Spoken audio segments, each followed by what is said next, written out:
I didn't think we were gonna make it. Yeah. I Yeah, started it the wasn't. live a little late in the timer. Whoops. Oh. How's your night going? Well, have you ever been on customer service with Walmart on the phone ever? No. It's that good. Oh, okay. You Okay. know, I've had a good night, good day. Had some really good sessions with some clients today. That was Yeah. cool. Yeah, everyone's present and accounted for. That's cool. So yeah, dude, I am not complaining. What about Man, you? good. Week's wrapping up good. So what's up? I'm having one of those weeks where I'm not getting a lot done. I don't feel like for some reason.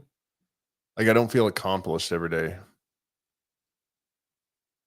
Um, I'm getting stuff done, but I guess I'm not getting the stuff I need to get done.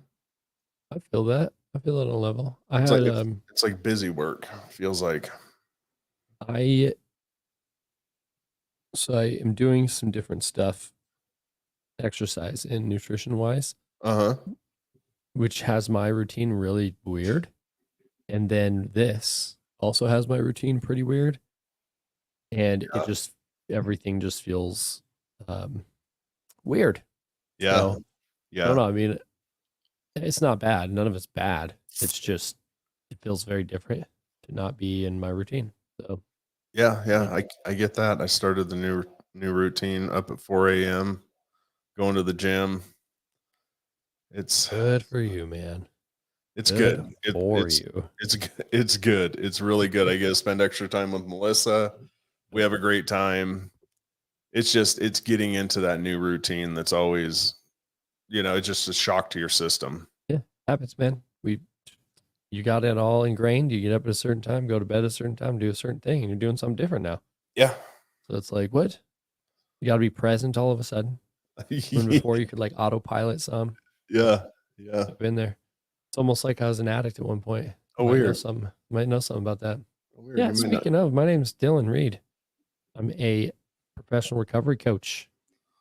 Help you get sober. That's what I do. I mean, I get all crazy and eloquent with what I do, but that's it at its core. I'll do that at a different time. I'm not doing it tonight. I'm tired. So if you are having troubles drinking, starting a problem, get a hold of me. We'll solve it. There you go. I like it. Hi, Dylan. Yeah. Hey, who are you? What are you doing across the screen from me? My name is Right over Dr. there. Ryan. I am a relationship expert. Uh, I help couples reignite the spark in their relationship, take their relationship to the next step, and set them up for success for the long term, well Yeah. into the future, continuing to grow. Yeah, that's what I do. It doesn't even have to be reignite.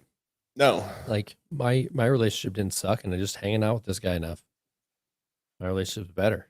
So there you yeah, go. it doesn't have to be You've rig turned it into a roaring flame. a roaring flame. Yep. No, it's not like that's one of my passions is giving people the tools to move forward in a healthy way, Yeah. in a Yeah. strong way, successful way.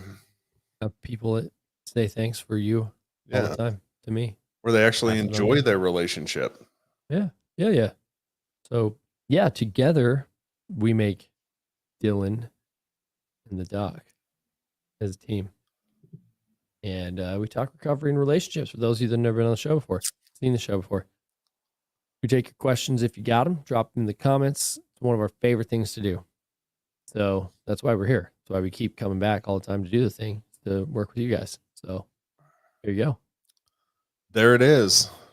There it is. So What are we on? 7, 8, 9, 10. This is episode 12 of this series, yeah. of our 16 long 2-week streak. Ah, hey, we're still lively. We are. Good. Which is good. I mean, that's what it's all about.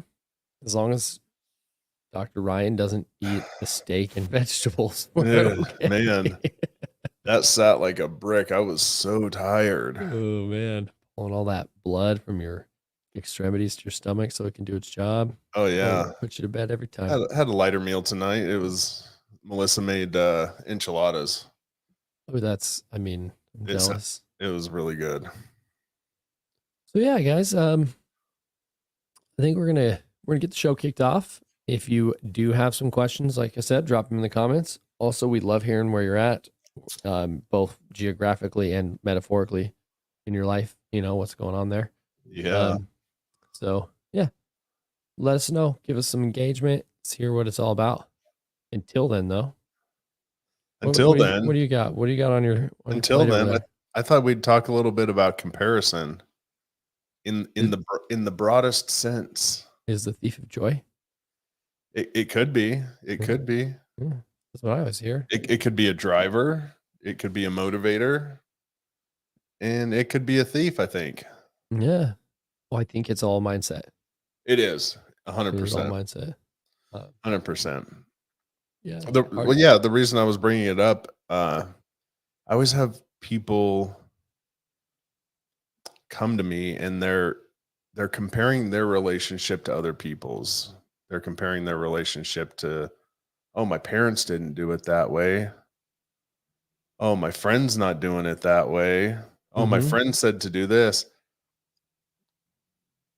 I'm pretty sure your friend's relationship isn't as good as you think it is. You're comparing your relationship to a facade that this person is putting on. And also, I mean, even if your parents' relationship was great, that's not your relationship. That I can appreciate 100%. That is 100%. that is not your relationship. I mean, same's for your friends. That's not your relationship. They're not living it. Quit listening to other people's advice. Quit comparing your relationship to other people's relationships. There's that thief of joy thing. It can be, yeah. Yeah. And on the same token, like we talked about, you can see some really healthy relationships and take note of what they're doing, right? They may be incorporating a lot of humor that you miss out on that you would like to put in there. They may be going on more date nights, something you should probably also be doing. Yeah. So I mean, it can go both ways. It just, again, like you said, mindset. How are you looking at it? Totally. And also be careful who the hell you're listening to. I always tell people to make a two-handed circle in the relationship. Do not take outside opinions into your relationship. Yeah. Yeah, definitely. Except from Ryan, if you didn't know. An expert, yeah. Yeah. Somebody who's non-partial. I mean, your friends,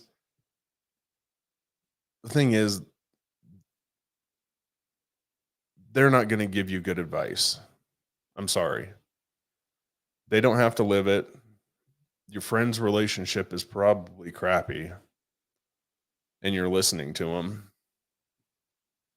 It's just not a good idea. And also, when you talk poorly about your partner to your friends, you are giving your friends permission to have a negative view of your partner. And you can never, ever, ever take that back. Totally. You've given them permission to talk shit on your partner at any given time. Yeah. If it's good for you, it's good for them, right? Yeah. Yeah. I mean, it's okay because you're setting a standard. You're setting a standard of how this other person's treated 100% in your life. So they're going to match your energy in a bad way when it comes to that, right? Yeah. Outside opinions should never enter your relationship. Period. Yeah. Church and state kind of deal, you know? Yeah, it's kind of like separated. Keep separated. Don't talk about your relationship to your friends. Don't talk about your relationship to your parents. I like that. I mean, can I throw down some like sobriety comparison stuff? Yeah. I want to hear it. I mean, I see like the same thing, like the concept of not working someone else's program. Yeah. I think that's smart. Also, don't necessarily let people work yours. Like if I took everybody's advice, about what I needed to do to be sober, I would be, I mean, I don't know that I'd still be single, but I would be in Casper. I wouldn't be with my wife and my kids. Yeah. Um, there's a job I wouldn't have taken Mm-hmm. because it was too big. It was a big career change, you know. Yeah. Um, there's a lot of things I wouldn't have done if I listened to everybody around me. Um, that's not to say everybody's advice is horrible or anything like that, right? No, But it's not. my thing is always like, I take advice from people that are in a position of authority at some level, Yeah. experts, whatever it might be, Yeah. right? And they better damn well have something I want, like Mm-hmm. something about their life they have. I wish I had that knowledge that got them to that point. And Mm-hmm. then I'll start listening to people. But like, um, in recovery, we're all just so different. The things that make us tick are so different. The reasons we drank at their core are the same, but you have these different nuances. So if you're like taking everybody else's advice, you become a robot like them. Like Yeah. you become the same thing, right? Mm-hmm. Yeah. So yeah, I think it can be really dangerous in recovery because we I don't know, we compare numbers, sobriety Yeah. dates and stuff. Like, Yeah.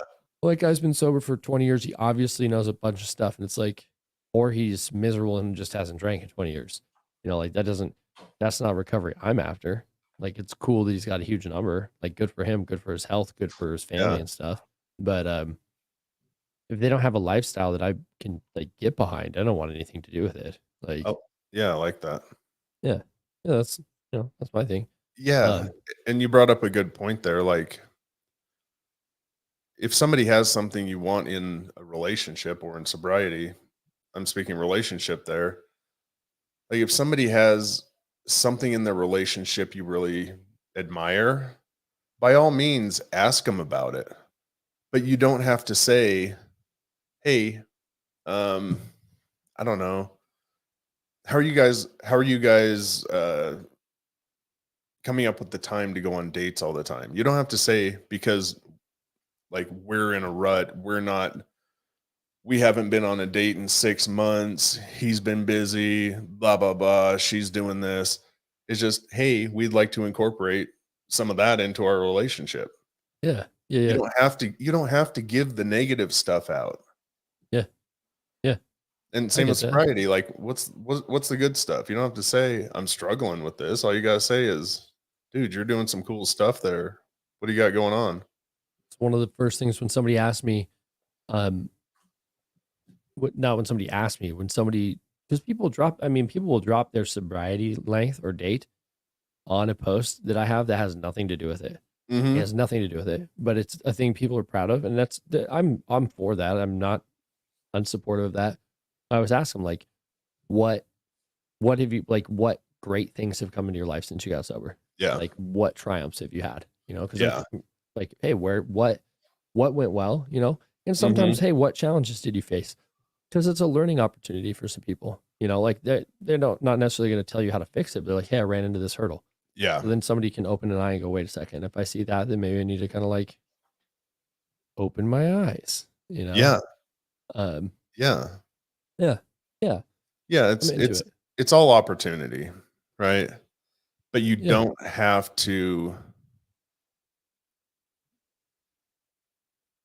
you don't have to divulge the negative shit yeah, to seek out the opportunity. It yeah, doesn't have to be because they're doing something. Like, if yeah, I found out my partner was talking shit to me to their friends and family, I wouldn't want to be around those people. I wouldn't want to be a part of their social network. yeah. I have It, somebody it, really close to me dealing with that right now. yeah, it would be extremely detrimental to the relationship, and that's not something you and your partner can any long.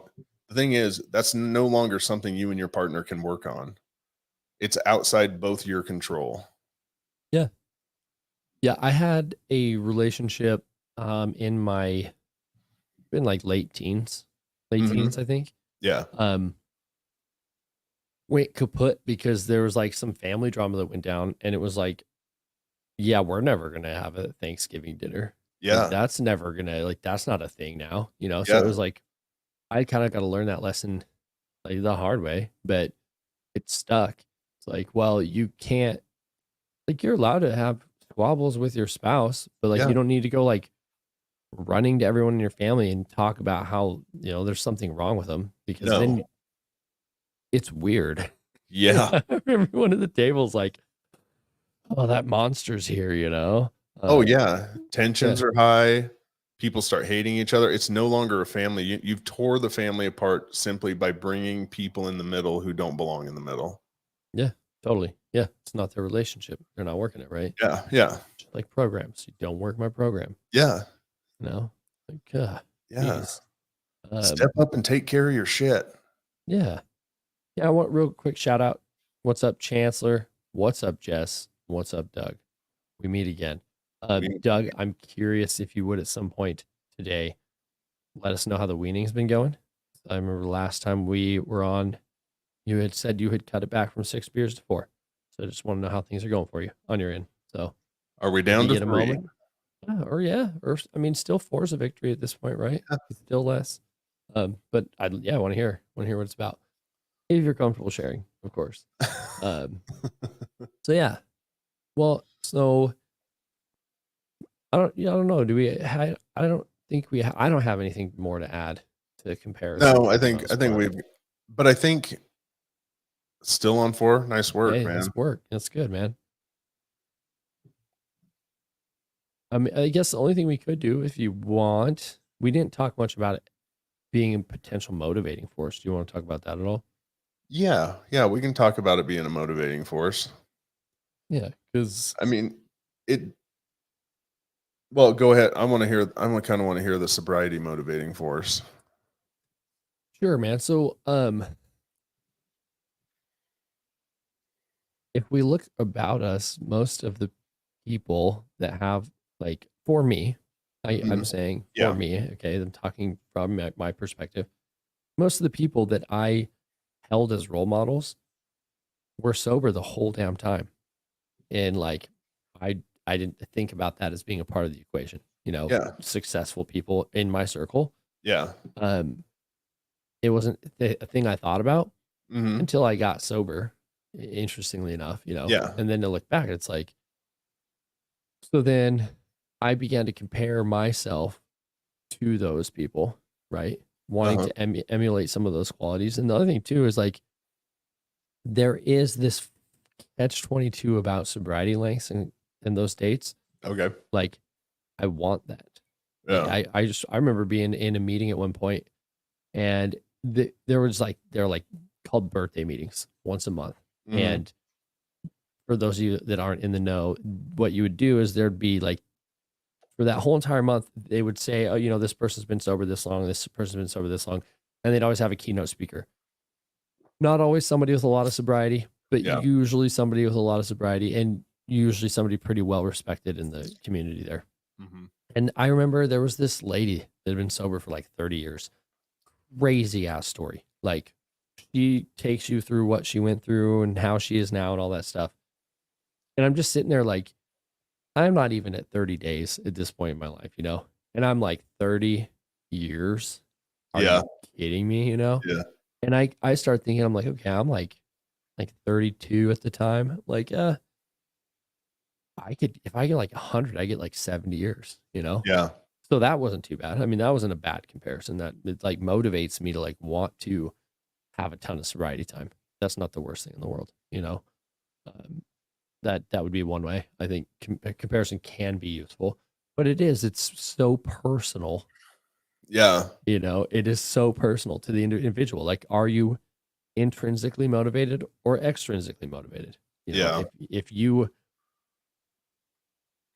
crumple under the burden of external motivators, probably not a good idea to compare yourself to really anybody. Like, it won't work that way. You need to do Yeah. it all from the inside. Yeah. So yeah, I mean, and I think comparing can lead to unrealistic expectations. which we hammered on pretty good the Yeah. other day. Yeah. Yeah, and I mean, there's definitely some double-edged sword action going on when it Yeah. comes to Yeah. comparison. I mean, like the 30, I was getting there with the 30-year thing. Like, not that it's unrealistic, but it's at 3 months or 3 years. it's so far out of reach. Oh, for sure. Like, For sure. you can't even fathom that, like, you didn't even drink for 30 years. It was 20. Yeah, right? So, No, and I like mean, that's where the whole ODAT, one day at a time thing kind of comes yeah, from, is because for a lot of people, like, the concept of forever is way too much. yeah, Concept of a year yeah, or a month, yeah, it's totally understandable, you know. yeah, I just that's how I'm wired, you know. Um, reach for the moon, man. yeah, It's like what I've been doing since I was a kid. It's and got I me in a think lot of trouble, but yeah, it's what I do, yeah. you know. And I Um, do think there are some healthy comparisons in relationships. Like, you see certain things, like I said, that other couples are doing that you would like to achieve in your relationship. I want to Um, hold hands with my wife more often. yeah, I you see want to hold people do it hands. sometimes on a walk. I'm like, I wish we did that more. Yeah, yeah, little things like that, or even I don't know. I'd like to start a business with my partner. I'd like to you could name off just about anything that you would like to do in your relationship, and you see other couples doing it, and you'd like to emulate it. Like, that's a healthy comparison. Totally, totally, Doing totally, things like that. It's when you seek that out in a negative way and put your partner in a negative light that becomes the problematic part. totally, But totally. yeah, I can see comparisons as being motivators. I get. Well, I like how you're talking about painting your partner in like a negative light Yeah. comparison. Then like I don't know if it's 100% related, but I was thinking about I watched this movie. I don't watch a lot of movies, but I got kids. House still needs cleaned. Sometimes makes it work. Mhm. Set them down in front of the TV.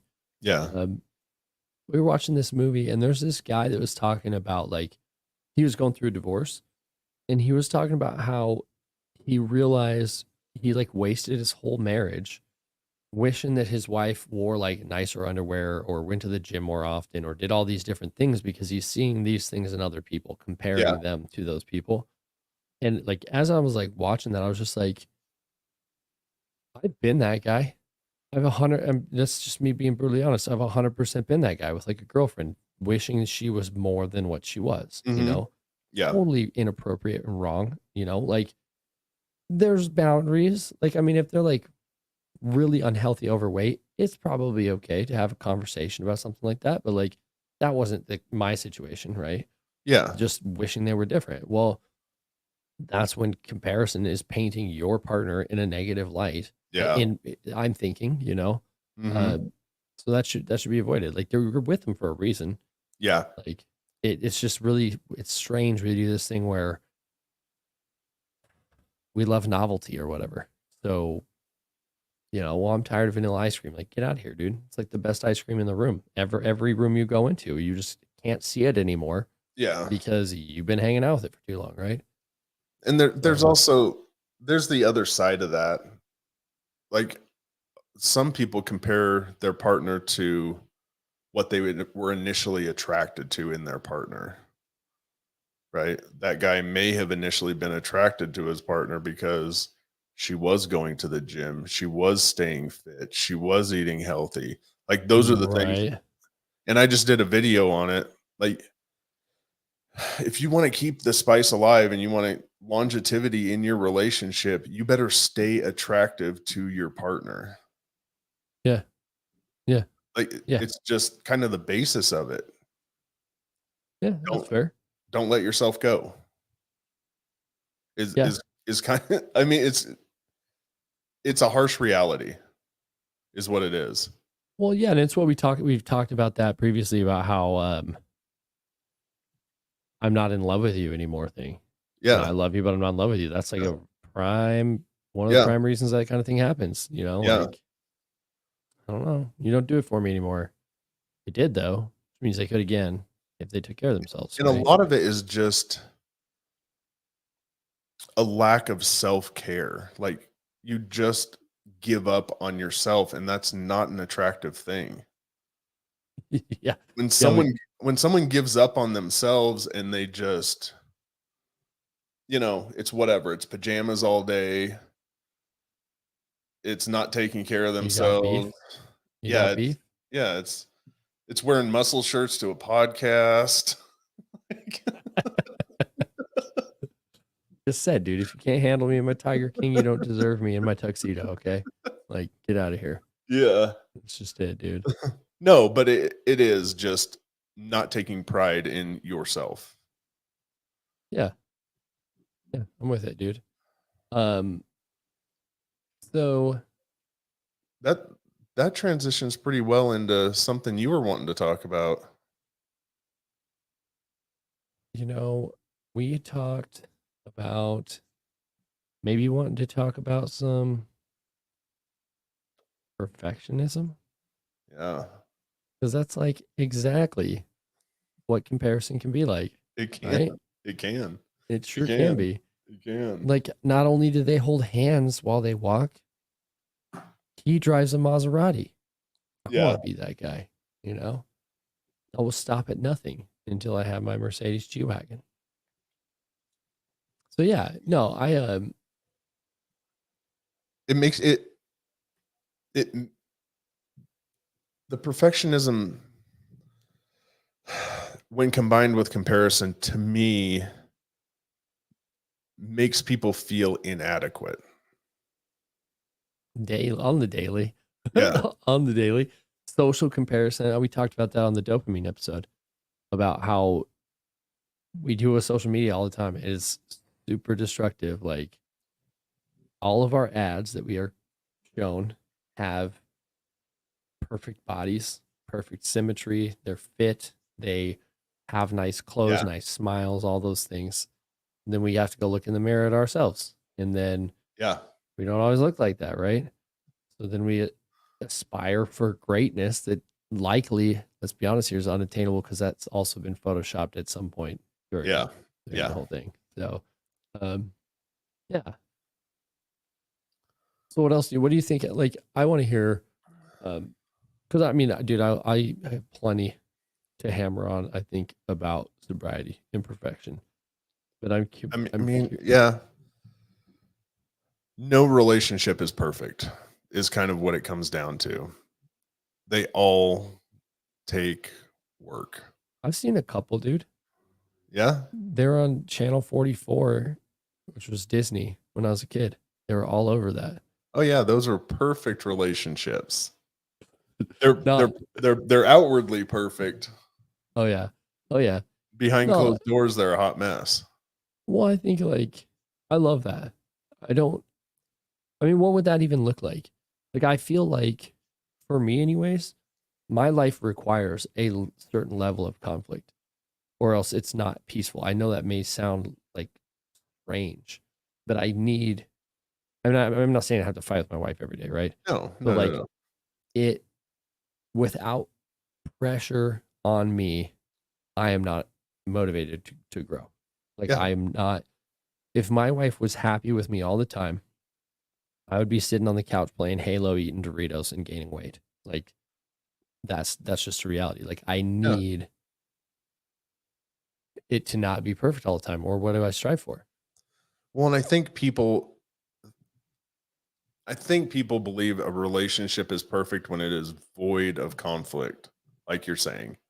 Yeah, Conflict is where the growth happens. Like you said, you got at a really good point. If your wife was just always happy with you, never said anything, you would sit there and eat Doritos. It's a lack of boundaries. yeah, Bound like if you can't just talking about boundaries is going to inherently bring up a little bit of conflict that's going to have to be talked through. And yeah. conflict isn't bad. Conflict's necessary. I like I didn't think about this, but I like honestly I broke up with a girlfriend over the analogy I gave earlier because she's a good girl. I mean, there's really nothing wrong. Like, there's nothing inherently wrong with her. I want to make that clear. I'm not gonna name drop anyways. Yeah. There's no way in hell she watches this, but either way, um, she allowed me to start becoming a lesser version of myself. Like, not allowed me. I mean, I allowed me, right? We're being honest. Mhm. I allowed me, but she was like copacetic with it. Like, Yeah, oh, yeah, no yeah. big deal.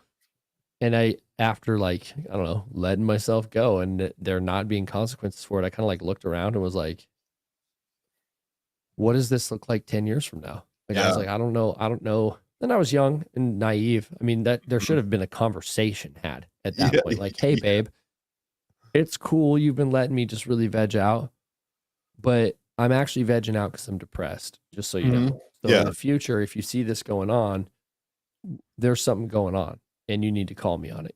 Like that's the kind of conversation that Yeah. an adult would have, right? Yeah. Yeah. I was like early 20s. Man, I don't know what the hell I'm doing at that point. So I'm just like, peace. If you're going to let me be like this, I got to go find someone else because Yeah. I couldn't be the problem, of course. Yeah. Right? Like early 20s mentality. Yeah. Um, my early 20s mentality. Okay. Yeah. We all mature at Yeah. different rates. Yeah. But yeah, dude. So yeah, I was thinking about that. I think it fit in pretty You perfectly. you do need someone to push you to be better. You need somebody to grow with. Yeah. Yeah. Like if you're not growing, you're stagnant. If you're not growing, like things are, I mean, it's the opposite of growth. It's death and decay. Death. Yeah. It Yeah. is decay. Yep. Yeah. I mean, that's like I said, going to the gym, that's the reason I go to the gym is because Melissa pushes me to be a better version of myself. And Yeah. like, yeah, I have to get up earlier because I want to spend time with her. But also it's, hey, you need to be working out on the regular. Like we need to be healthy. There needs to be growth. There needs to be a future. Yeah. I did 30 minutes of fasted cardio. I was by myself this morning, but yeah, exercise is healthy, important to do Yeah. those things. Yeah. Um, still, can I throw some sobriety into that? I love it. The whole thing. Um, I think perfection is like the enemy when it comes to sobriety. As strange as that sounds, especially because I'm like, yeah, 30 years, but those 30 years are not going to be perfect. It's just not a No. thing. No, It's no, no, not a no. thing. And a lot of us, if we look back at our drinking, failing to meet unrealistic standards fueled drinking along the way. So to continue to set bars at heights that are unattainable makes it damn easy to just start drinking again.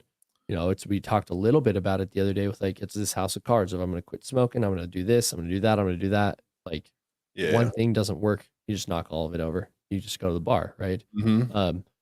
We want to be avoiding that thing. I also want to point out that everybody's sobriety story is different. I've not really met any two people that have like the exact same experience. What So, does a perfect sobriety story look like? dude, it's not a thing. Like, never drank ever. I don't know, dude. Like, and I don't think there is a thing. I don't think that's a thing. I the reason I want to throw that out is it's like a cautionary tale of your recovery might have a few relapses. Mhm. Like it might be weaning. It might be a whole lot of day ones, you Yeah. know. Um, but if we are striving, like if we view it without a growth mindset, if we view it as a pass fail experience, that's when people die. Like Yeah. like, well, failed this test. Yeah. Guess I'll just keep doing what I'm doing, right? That's not a healthy mindset to take when it comes to getting sober. Because I mean, I was a dick when I first got sober, man. I truly was because I didn't recognize all the relapses and all the day ones. It took me being sober for multiple years to be able to look back and be honest with what my experience was like and how long I'd been trying to quit and Yeah. understanding that every time I failed, it was a relapse.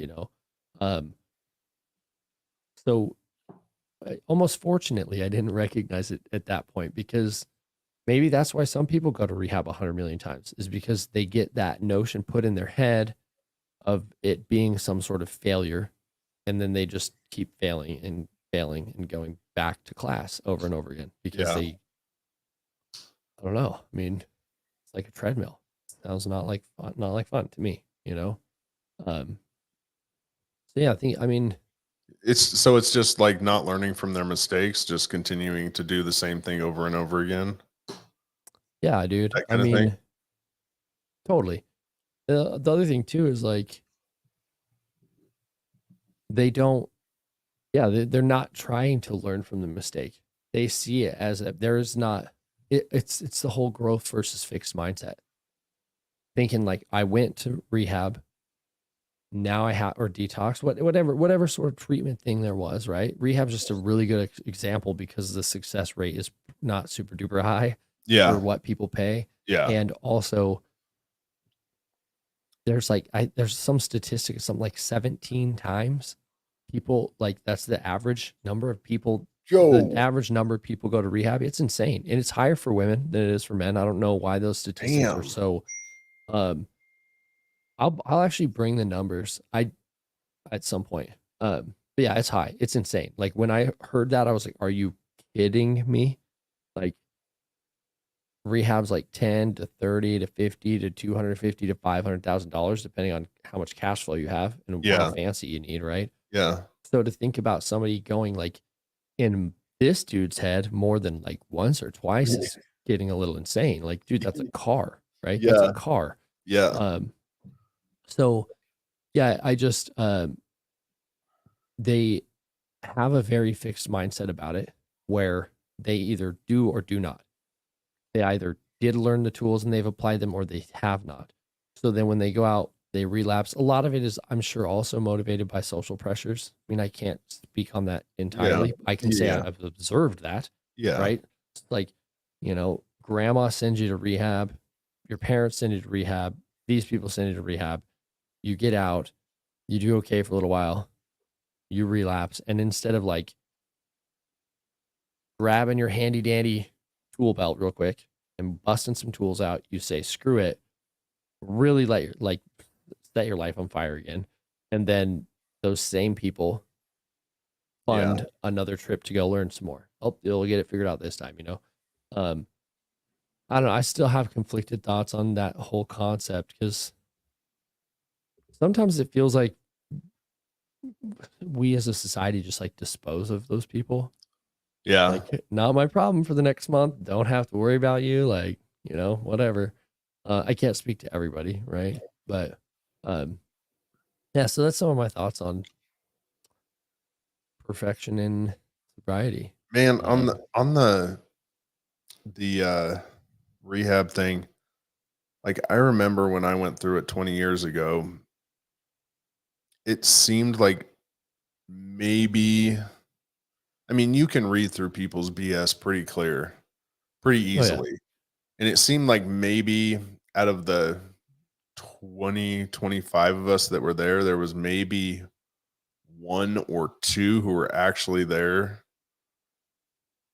to do what it To was for. do it. Everybody else was just going through the like you learn how to manipulate system. You learn how to go through the steps, do what they tell you to do, say what they want you to say, be a be a good participant, and get your badge at the end and you're done.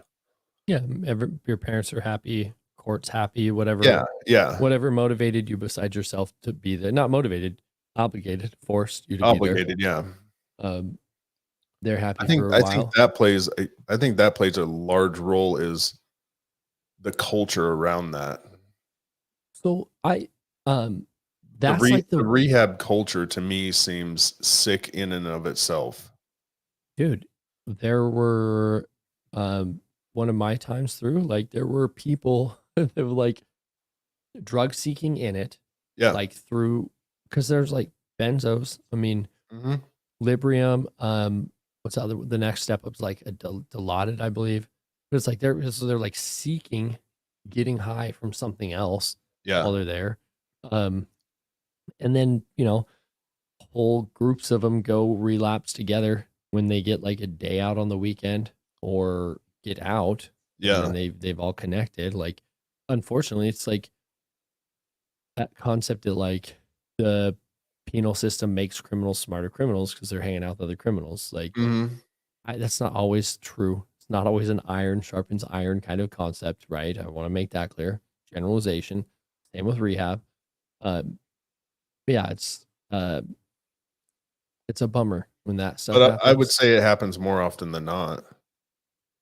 Well, the statistics say 40 to 60% Yeah. of people that go to rehab go back. Yeah. So yeah, more often than not, right? Um, at the very least, right down the middle at 50 if you want Yeah. to do that. Yeah. Yeah, it's like the other thing too that I think is kind of crappy is like that's where the narrative that people really have to want it for themselves comes from, I think. Yeah. Um, and I'm not saying like I'm not trying to say that's not true. Like there's a definitely you better at least have 51% of it in to you for you. Like when it comes to getting sober. Like if the world Yeah. around you wants to get sober, better at least have 51% of the willingness and desire coming from you or you're screwed, right? Yeah. But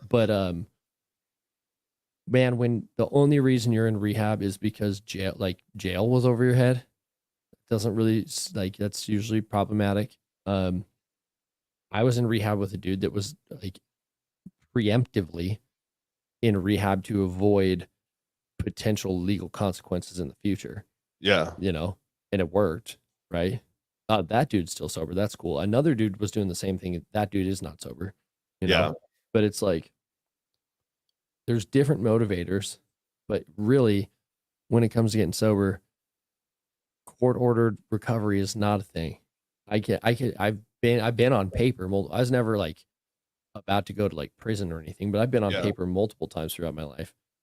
And like the second the PO signs off, like I don't know what I'm doing tonight, you know? Yeah. Yeah. And I know I'm not alone. Like definitely not alone in that. Yeah. So yeah, did I recover in any of those recovery programs? Absolutely not. Like what is this relapse prevention course? Not to mention I was like one of them I didn't even know I didn't even understand what relapse was after taking a class in relapse prevention. I was young, not getting it, not there to learn it. Yeah. Yeah, and I was in there with like people that were like I smoked marijuana, okay? I'm not saying that you should do that, but it was like that. It was like from what is it? Is it How High? No, what is the movie with the horse that dies? You know what I'm talking about? I want to talk to Samson. Dave Chappelle's in it. That, Am I all by I myself thought that here? was how high. Yeah, yeah. Um, yeah, it's like when he's like, I'm addicted to marijuana in that meeting. The dude's like, you ever for marijuana, you know? Like, yeah, anyways.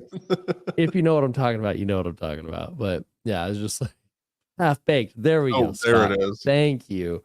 But yeah, so it's like those people were doing like some serious drugs, and I was just like this little kid, court ordered to be in there with them. Um, so yeah, there you go. But Yeah, again, thanks, Scott. I feel like it's just delaying the inevitable. Yeah, it took me another. Let me think, man. The last time I was on paper, I would have been 19. So it took me another 14 years to get sober Yeah. after, and that wasn't my first time for them, the world trying to make me get sober. You know, Yeah. Yeah. none of that ever worked. So Yeah, there you it go. seems I don't know. My time was much different than most. Like it was rehab and done. One and done. Yeah. That that was my story. And mine sort of is and sort of isn't all at the same time because Yeah. there were just a lot of other things that occurred before that. Um, like, yeah, sure. The last thing I did go to rehab, you know, and then I've been sober since then. Yeah. I'm one of like three, you know. So what else was it, right? Yeah. Um, Yeah. But it feels like they're just delaying.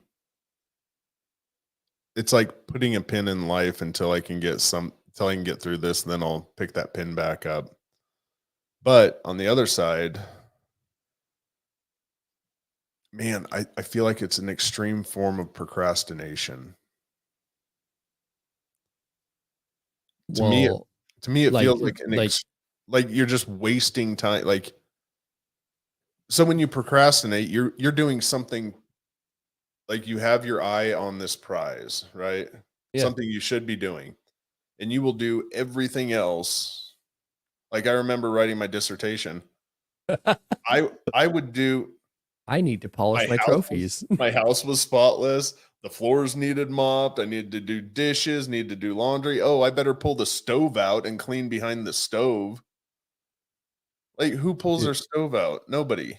dude, the podcast, like, what? It's been out. It's been officially a podcast, like as a podcast form for 3 weeks now. Yeah. We've been doing this since February. Yeah. I was talking about it being a podcast since February, and it wasn't. It was like a whole lot of what Ryan's just talking about right there. It's like I could have, but I didn't. Like, Yeah. I should probably mop my kitchen floor on a Wednesday instead of doing this thing. Like Yeah. work from home. Why not? Said it would be fun. Yeah. Um, I but should yeah, probably be taking the tools they're teaching me and applying them, but yeah. I'm Why would not. I? Why Yeah. would I do that? Well, and I mean, the rehab one and just the addiction one's super tricky too. There's like you have all this stuff working against you. Um, but the other thing too is I don't know. Most of the people I met in rehab were not very highly motivated to get sober. Like that's just No. No. that is the reality. Um, and like you said, you could tell somebody comes in, you're like, I can say I was wrong about one person. Like that's Uh-huh. good. That gives me a little extra hope. But for the most part, yeah, I was like, okay, Yeah. that's one's not gonna be it. I'm sorry for anybody. I'm not being a dick. Okay. These are statistics, they're facts. Also, this is all anecdote. I'm not making it up. Um, and I'm not trying to be hurtful to anybody. Just want to make that very clear. I'm actually a very kind, compassionate, and caring coach. Yeah. So don't take my words and twist them. So, yeah, it's tough, but I think there is something about that procrastination thing. Um, Yeah. Like in a relationship, I would equate people who stonewalling, so they just kind of become flooded with emotions, shut down, and don't talk about it as a form of procrastination. They're delaying the inevitable. yeah, which if they keep that up, will be a divorce. It will be 100%.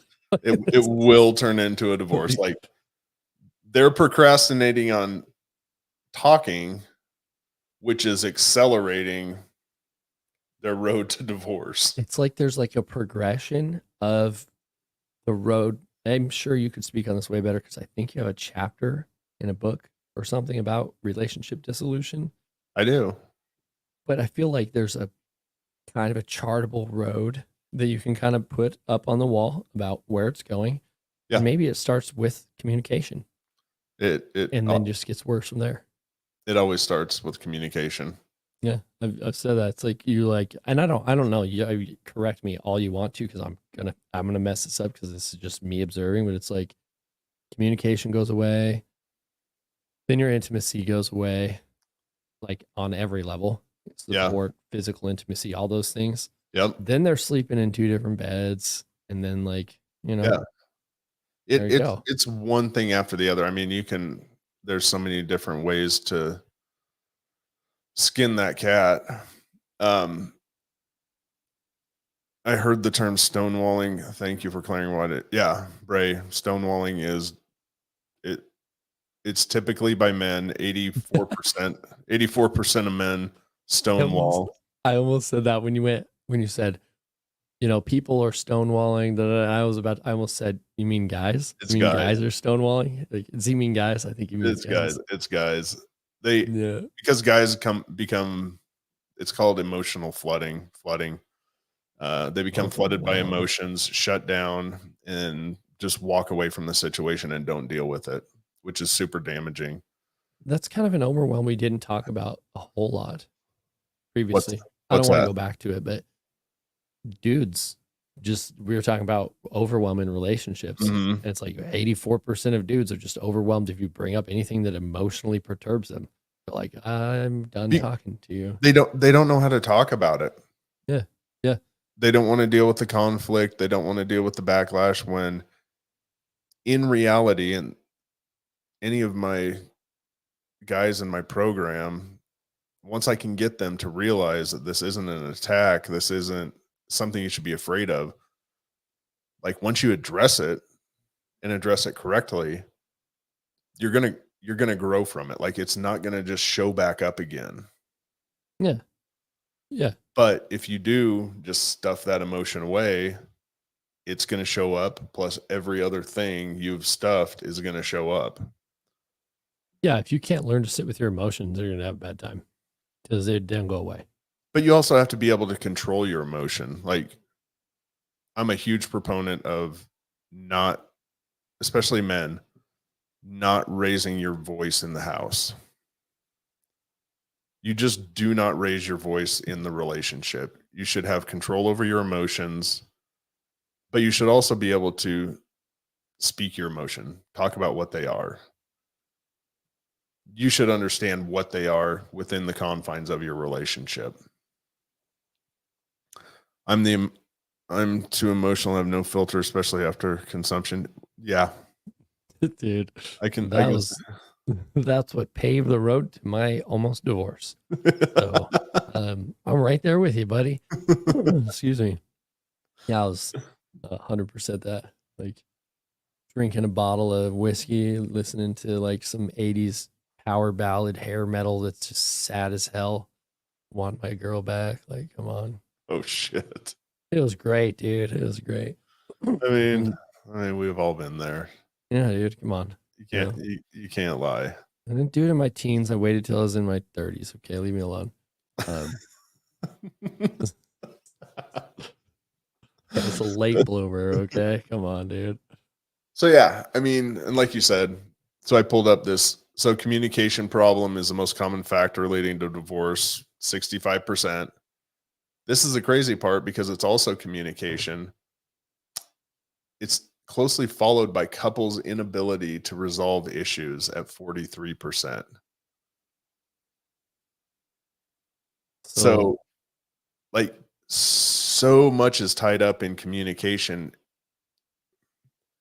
Aside from like violence, you can tie nearly every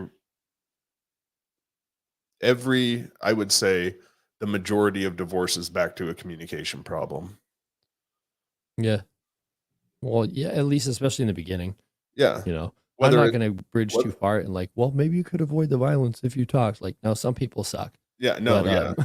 They're some just people there's suck. just some really shitty people out there. Yeah, but yeah, for the most part, I mean, I mean, I was talking to somebody, a client today, and I was just like, have you ever talked to your wife about any of this stuff? You know, like I'm not trying to fix their relationship. Yeah. That's Ryan's deal, but there's times I have to I have to Yeah. touch on stuff like that, you Yeah. know? And he was like, well, I don't know, not really. It's like, I don't know, like I'm just saying, maybe be a Might little want to. vulnerable and honest and like human. Women will definitely like a partner, not just women, but partner will generally, if they respect you, they'll respect that. That's Yeah. just the reality. Like whatever it is, it doesn't have to be trying to get sober. It could be like anything you're dealing with. Yeah. When you are honest and open and bare your soul about it, they don't usually come at you with a baseball bat, you know? Yeah. Yeah. Instead, they give you a supportive hug and they want you to get Yeah. better. So, yeah. And yeah, Bray, does the communication percentage also involve? Yes, being heard is part of communication. Um, but before you can seek out to be heard, you need to seek to understand. Yep. And I Yep. will stand by that. Um, Yeah. Because if you you're, can't make somebody listen to you. yeah. Yeah. You can't. You can make them not listen to you pretty good though, and that's Yeah. usually where you're at. Yeah. Like I'm dealing that with my son right now. It sucks. Like it is so frustrating because he's 7, going on 70. Mm-hmm. You know, like super wise kid. I know he's mine. Of course, I'm biased, right? But like we're 100% at this communication juncture where he doesn't want to listen to me because of past behaviors. Like me, Oh, I'm learning how to be a dad, dude. Like yeah. I'm gonna drop the ball here and there. So he still holds some of that against me. So what I have to do, instead of getting mad at him for him not listening to me, I need to understand why he's not listening to me. Like what were the behaviors that led to this point? And I assume in a romantic relationship, it's not much different. I assume that I say that because I lived it with my wife, you know, Yeah. having to get to this point where it's like, now's a really good time to shut up and listen Yeah. to what is going on and actually hear it. Yeah. Yeah, actively listen to it and then make changes, course corrections, and then eventually she listens to me sometimes. You Yeah. know? There's so much power in asking questions to seek understanding. Yeah, all It opens up an entire new realm of the relationship that you never thought was possible. yeah. Like getting to know somebody that Yeah. you live with that you may not even really know because you Yeah. never took the time to get to know, you know? Yeah. So, yeah. I recommend that to everybody, even if it's hard. It will, and it probably will be It if is. you haven't done it for a while. It Um, it is hard. It's not an easy thing to do if you're yeah. not used to it. It feels weird to sit down with somebody, have them say something and not get on the defensive or not attack or not judge and just simply sit there and say, "Cool, I get that. Can you explain a little bit more about where this is coming from? Or is there something I may have done that caused this?" When you're seeking to understand, it puts everything into this new perspective. Yeah. Yeah. Yeah. I mean, my wife and I we have ebbs and flows Yeah. sometimes still. Oh, Like, I don't want to blame it all on the kids because I don't want my kids to ever watch this and think somehow anything was their fault. yeah. But it can be difficult to juggle their needs, our needs, and we Mhm. have a tendency to put their needs before our needs, which means we don't have mom and dad time very often, and then we're like maybe don't talk about some things that need to be talked about for like a week or Yeah. a month, and then we go on a walk and we don't generally unload on one another, but all of a sudden you're caught in a real conversation, Yeah. right? Where it's like, okay, we need to work through this, Yeah. um, and that's what we do, you know? Yeah, it's rough, which is why I always tell clients, you need to prioritize, and this sounds, people take this the wrong way, and I'm to the point I don't care anymore because there's so much truth in it. You need to prioritize the relationship above the kids. Yeah. Yeah. I mean, that's where we're at now. It took us a long Because time to get there. yeah, the relationship has to come first because that relationship is so important to the kids, but Yeah. also that relationship is going to be there after the kids have left and they have their own relationships. Yeah. When we have to be on our own, Yeah. empty nester thing, like Yeah. there's another cause of divorces. Yeah. Um, I mean, it wasn't the kids leaving. It was all of the 18 years ahead of that. Yeah. But, yeah, the other thing that Megan and I look at is like I straight up have looked at my son, like we're in Megan and I are talking about something like important at Mhm. the dinner table, and my son like tries to just like go on blast about something, and like I'm interested in what my kid's talking about. Don't get me Yeah. wrong, right? Yeah. I'm not like here to be seen and not heard. Like that's Yeah. not it. But we're in the middle of a conversation. He comes piping in, and I will look at him and I'm just like, dude, when you start paying for food, you start paying rent. Like when you're doing that, fine. But for right now, you need to let mom and dad talk about the thing we're talking about that's important because it has to do with why you have food on that dinner plate. Like, like, Yeah. sorry, dude. Without Yeah. mom and dad having a cohesive relationship, we don't live here anymore. Yeah. Like, this isn't a thing. So let us do our thing. Uh, 100%. yeah. I I like mean, that. yeah. And plus, like, I damn sure hope that my kids can model their relationships after ours, Yeah. like That's keep what's good, but yeah, like, that's a great point. Like, that's another reason to prioritize your relationship is so that they have yeah, something to model. yeah, instead of like have some really unhealthy concept of what a relationship looks like and they have to go through 10 toxic relationships to figure out mom and dad sucked, you know? Yeah. Or mom and They, dad they, didn't talk, mom and dad didn't go on dates. Like, if you think about it, do you want your daughter marrying somebody who's not gonna continually date her or treat her well or take her out? bro, that was one of the worst things. Like I had this realization, um, like if my wife, like this is gonna sound weird for a second, but like if my wife was my daughter, would Yeah. I be okay with her dating me? Yeah. And when I like put that into perspective, like was able to put who I was in relation to my partner in Uh-huh. that perspective, I was like, damn, no, Yeah. what do I need to do? You know? And then since then, it's like I hold myself to that standard. It's like, am I the type of dude that I would let my daughter date? Yeah. And the answer at the time was no. So I had to like fix some stuff, you know? Yeah. Um, so yeah, there you go. I like it. I like that perspective a lot. Thank you. Welcome. I like I that. may be the sober guy, but I mean, being the sober guy meant that I really screwed my relationship up at one point, Yeah. which is kind of helpful and why this show works. So, and you also have been through the ringer yourself. I So have. we don't have the same expertise, but we definitely have experience in both areas, which is Yes. helpful. Yes. So, Yes. and communication majors, that's also helpful. Yeah. So, yeah. Well, dude, I didn't get to at all the one thing I was going to talk about, and that's okay. We got 2 tomorrow.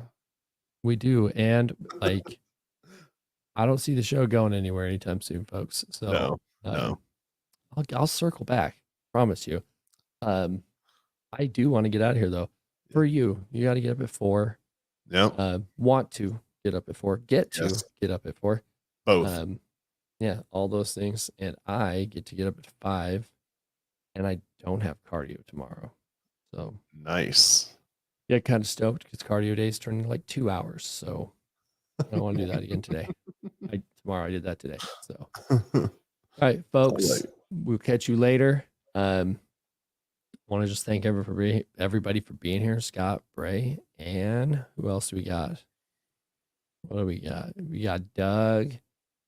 We got Jonathan. We got Jess. Chancellor. No Jen tonight. That's kind of a bummer. Yeah.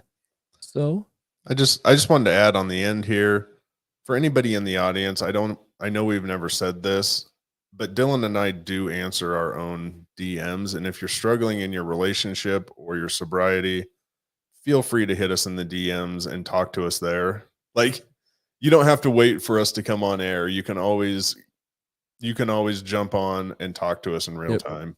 Yeah. This isn't deep fake. This whole show, I've had someone that thought all my reels were like deep fake made up, and it's really weird to me. Because I'm a real person, bleed my own blood. But yeah. So we'll catch you guys later. Yep. Have a good night, Jess. Thank you. Thanks, Paul. Later, Paul. See you, Bray. See you, everybody. Bye, Jen. Jen. She was in here. She was just being quiet. Like, how dare you think I wasn't here? Okay, Jen, I'm sorry. Should have known better. We'll see you guys later. Before I turn beat red is the words above my head. See you later.